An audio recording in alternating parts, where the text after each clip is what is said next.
যে ছেলেটা দিনের পর দিন একলা একলা তালাবদ্ধ একটা ছোট ঘরে বড় হয়েছে, তার জীবন আর কতটা ভালো হতে পারে বলতে পারো? সেই ছেলেটা যাকে তার বাবা মার অস্তিত্ব অনুভব করতে হতো ঘুমের মধ্যেই, হয়তো সকালে অফিসে যাওয়ার সময় আধর মাখা চুমুর স্পর্শে, কিংবা রাত্রে অফিস থেকে আগত ক্লান্ত হাতের কোমল ছোঁয়ায়, অথবা হয়তো ঘুমের মধ্যেই আধা জাগ্রত ছেলেটাকে খাইয়ে দেওয়ার মধ্যে।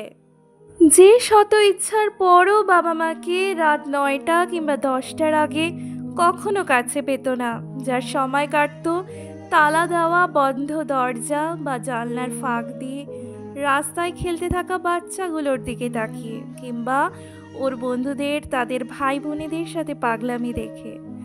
তবু ওদের খেলার সাথে ছিল, কিন্তু ছেলেটার সাথে ছিল নির্জনতা আর আধার, যার ছিল না ঘরের বাইরে যাবার অধিকার। ছেলেটাকে মাঝে মধ্যেই ঘুমন্ত অবস্থায় পাওয়া যেত দরজার গোড়ায়, ঘুমিয়ে যেত বাবা মার অপেক্ষা করতে করতে। কখন তার বাবা মা আসবে, দরজায় তালাটা খুলে তাকে কোলে নেবে, তাকে একটু আদর করবে, একটু স্নেহ করবে। সেই ছোট থেকেই ছেলেটাকে এভাবে ভালোবাসাহীন হয়ে বড় হতে হয়েছে। তার ছিল না একটা ভাই কিংবা বোন যার সাথে সে সময় কাটাবে। কেন জানি ছোট থেকেই ছেলেটার একটা বোন হওয়ার খুব শখ ছিল। জানতো না সে সবার সব ইচ্ছা পূরণ হয় না, জানতো না এভাবেই তাকে থাকতে হবে সারাটা জীবন। সেই ছেলেটা ছোটবেলা থেকেই যে একটু ভালোবাসা খুঁজে ফিরেছে, অথচ এর জন্য তাকে কত কাঁদতে হয়েছে বা এখনো কাঁদতে হয়, তা কি তোমরা জানো? যেখানে কেউ একটু ভালোবেসেছে তার কাছে ছুটে গিয়েছে, কখনো মরীচিকার দেখা পেয়েছে, কখনো বা মিথ্যে কুহলিখা, কখনো ভালোবাসার ডাকই তার অবধি পৌঁছায়নি। সময়ের সাথে সাথে অন্তর আন্টার্কটিকার মতো জমে গেল, এরপর আর সে পিছে তাকায়নি। বাবা মা এই দুইটি মানুষ ছাড়া তার কেউ ছিল না। যেটুকু মাত্র নামমাত্র ভালোবাসার ছোঁয়া পেয়েছে তা এই দুজনার অনেক কষ্টের ফল। হয়তো তাই একটি ছোট্ট গণ্ডির মধ্যে আবদ্ধ থেকে একা ছেলেটা কিছুটা উদ্ভ্রান্ত, কিছুটা ছন্নছাড়া, কিছুটা বোকা। না না, ভুল বললাম, অনেকখানি বোকা। ছেলেটা আজ বড় হয়েছে, বিশ্ববিদ্যালয়ে পড়ে, ঘর থেকে অনেক দূরে।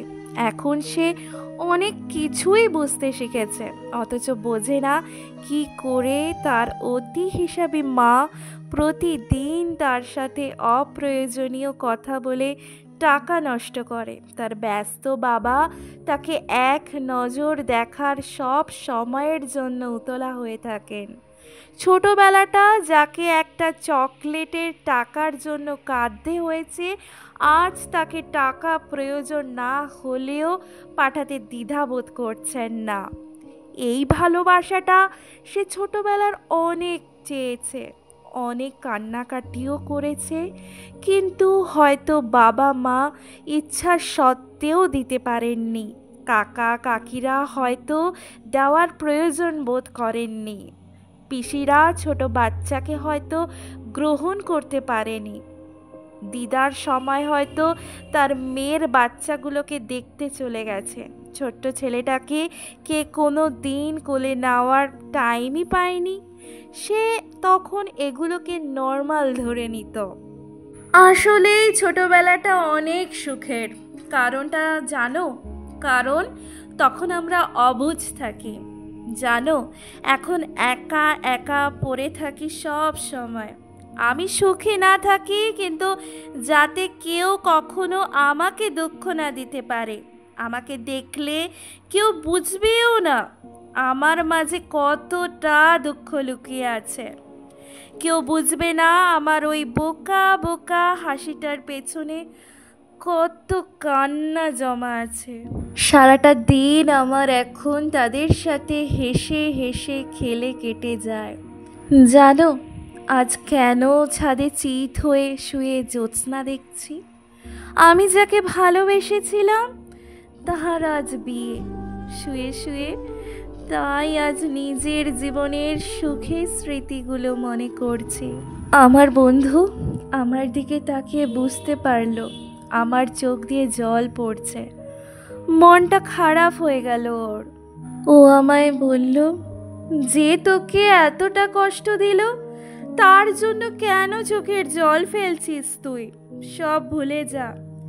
কান্না ভেজা চোখে ওর দিকে তাকালাম আমি। আমাকে দেখে পুরো বুকটা জুড়ে হাহাকার করে উঠল ওর। সেই দৃষ্টি একজন সর্বস্ব হারা মানুষের। তাই ও সান্ত্বনা দিয়ে কষ্টটাকে আর বাড়াতে চাইল না। তারপর আমাকে অবাক করে দিয়ে ও আমাকে জড়িয়ে ধরে বলল, কেন তুই এমন রে? শোন বন্ধু, এই আমি জীবনে সব কিছুই পেতে পেতে হারিয়েছি রে। কখনো কিছু ধরে রাখতে পারিনি। সব এই ভালোবাসার কাঙালটাকে ছেড়ে চলে যায় রে। সবার ভালোবাসার অনেক দাম, তারপরও আমি আছি, অনেক ভালো আছি রে। কেন জানিস? আমার মা বাবার জন্য।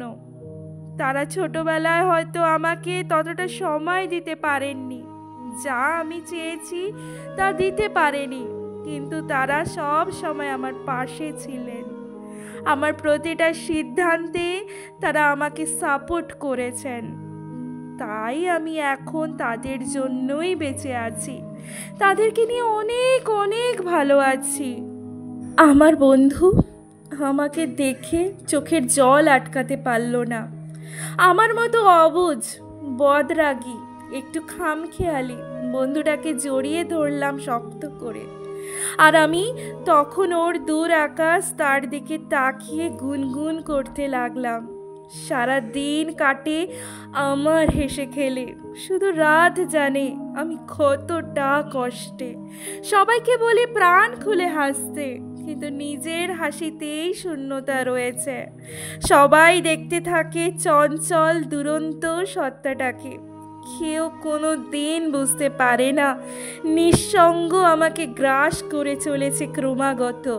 সবাই জানে আমি অনেক অনেক সুখী, কিন্তু আমি জানি আমি কি বয়ে বেড়াচ্ছি। সকল হাসি আর সকল কান্না একই মানুষের দুই সত্তা, কোনোটা প্রকাশ পায়, কোনোটা পায় না।